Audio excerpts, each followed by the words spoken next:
Okay, so we're told to do a cold open. So here we are. Yeah, it's like... I almost lost my phone there. Sidney just dropped her phone. Speaking of phones. Yeah. I updated my phone.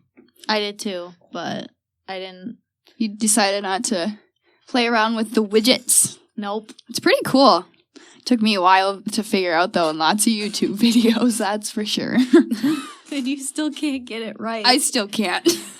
I just, don't understand the whole concept. If you have to call someone, you gotta, look through all these little pictures that you set up now. Yeah. Instead of the actual app's original icon, you know? Yeah. My icon for the phone, it says dreaming in neon letters. And it's down there, but I know it's that one because my phone is always in the corner. On the subject of phones, too, I've been getting a lot of random calls lately from all around the U.S., and they happen during class. And because I have an Apple Watch, it shows up on my watch first, and then all of a sudden my phone will start buzzing. And then I'm like, oh my gosh, I gotta turn it off. You gotta turn it off. So they start freaking out and tapping my watch, and everyone's just kind of like, you okay? You okay? Well, I suppose we should just, get into it. Yeah.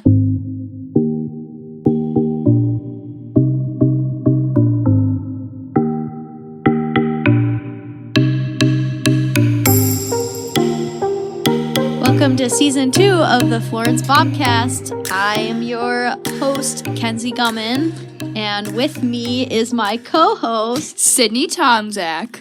This is Episode 1, September of 2020, and we are very excited to be back to bring you another season of our podcast, keeping you in the loop about what's going on in the wonderful school district of Florence County. Obviously, we are not Parker Johnson. Yeah, we're a little bit different. Yeah. So, let's get into our first topic. What's new in the school?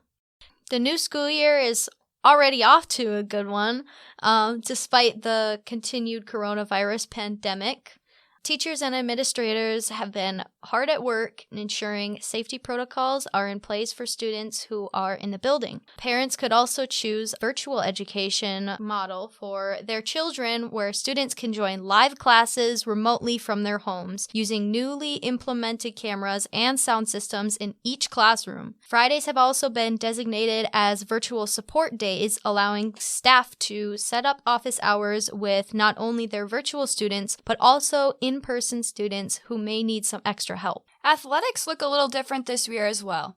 The member schools of the Northern Lakes Conference have each set up their own rules and guidelines for attendance at athletic events. Generally, sporting events at FHS are allowing spectators who are immediate family members of the players, but students, staff, and other spectators are typically not allowed to attend. Each event is different, so please check our school's Facebook page at www.facebook.com/Florence County School District for more information regarding individual sporting events.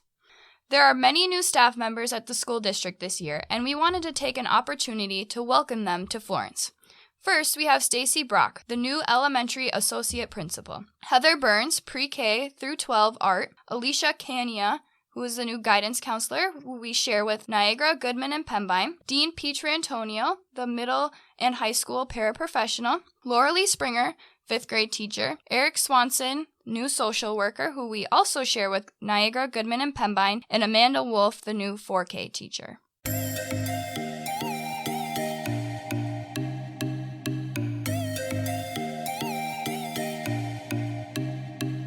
In an effort to reach all of our virtual students as successfully as possible, Mrs. Monica Chartier, District Technology Coordinator, has been working tirelessly to train staff, install equipment, and assist students, both in person and virtual, to make Florence an example school for virtual learning. We sat down with her to ask her about the new equipment and how the district is helping students who are at home to continue to learn.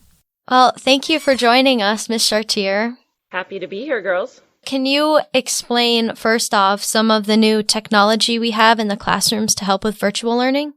So this year with virtual learning, we have a few hardware pieces that we've put in place. We've put in Hudley Go cameras that allow us to broadcast the classroom to our virtual students at home. And then we're also using a Juno tower, which allows for voice amplification in the classrooms and then across our devices to our virtual students at home as well. And then we're using a couple software packages that are new this year to our district. We're utilizing Blue Jeans, and then we're utilizing a package called Nearpod. And Nearpod is a package that allows teachers to create virtual interactive lessons for students at home.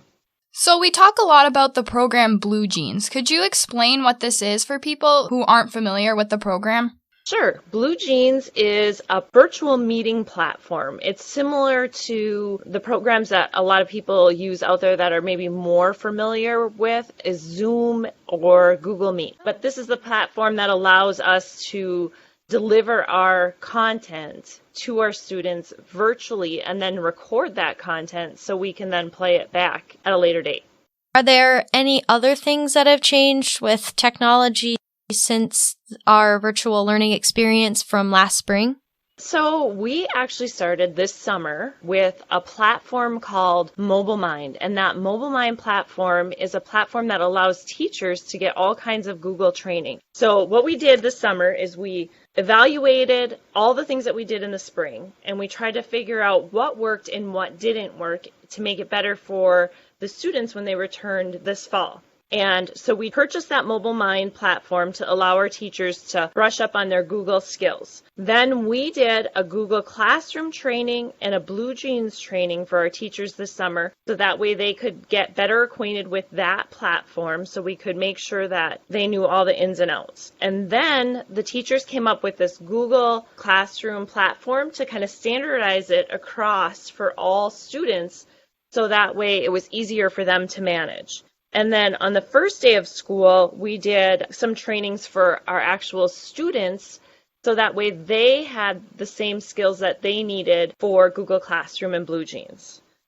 Well, thank you for the information and thanks for joining us. Thank you, and you guys have a great day.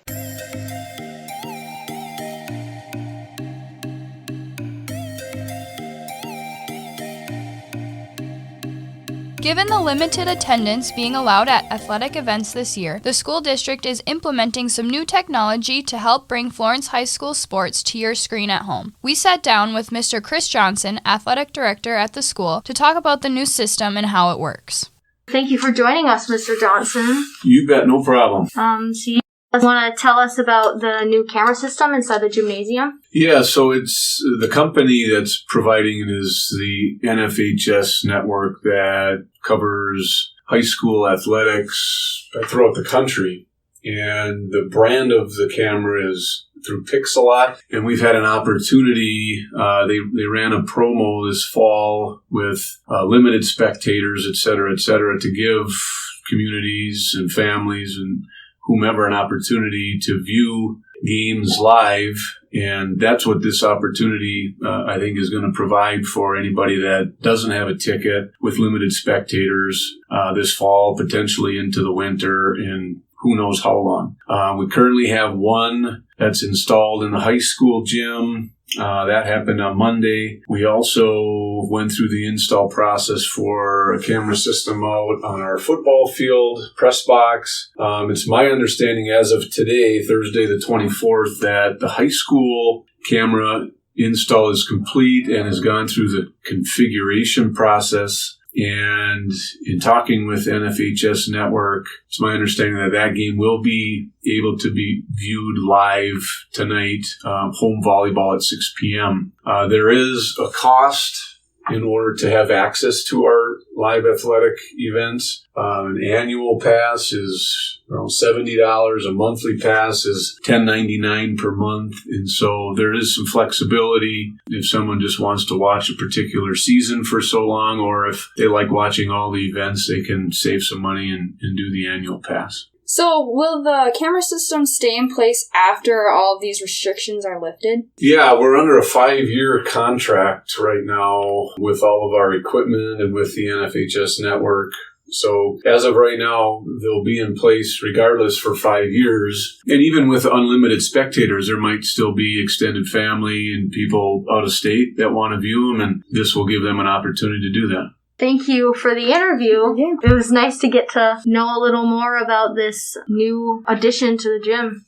Yeah, it's a great opportunity. I look forward to using it. And if anybody has any questions about how to access it or how to subscribe and go through that process, they can certainly contact me at school via email or a telephone call. Be happy to help them out. Okay, thank you. Very much. You bet. Have a good one.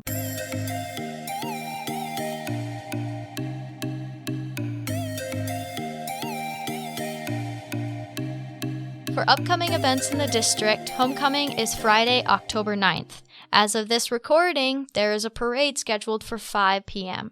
The parade will follow the usual route from Olive Avenue to Furnace Street to US 2 and then Pewabic Street, followed by going back to Olive Avenue. Attendees are asked to please social distance while watching the parade. Also, the homecoming football game is scheduled for 7 p.m. on Friday, October 9th.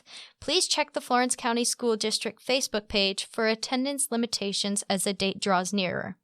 Remember, you can find all of the district's upcoming events or changes to events at our website, myflorence.org, or at our Facebook page. That wraps it up for this month's episode of the Florence BobCAST. For more information about events at the school, please visit our website, myflorence.org, or the Florence County School District Facebook page. This episode was produced by Mr. Robert Knox. Our theme music is Island by Jericho. This podcast is a production of the Florence High School Music Department. Tune in next month for the next episode of the Florence BobCAST. I'm Sidney Tomczak. And I'm Kenzi Gummin. Thank you for listening, and we'll catch you at the next cast.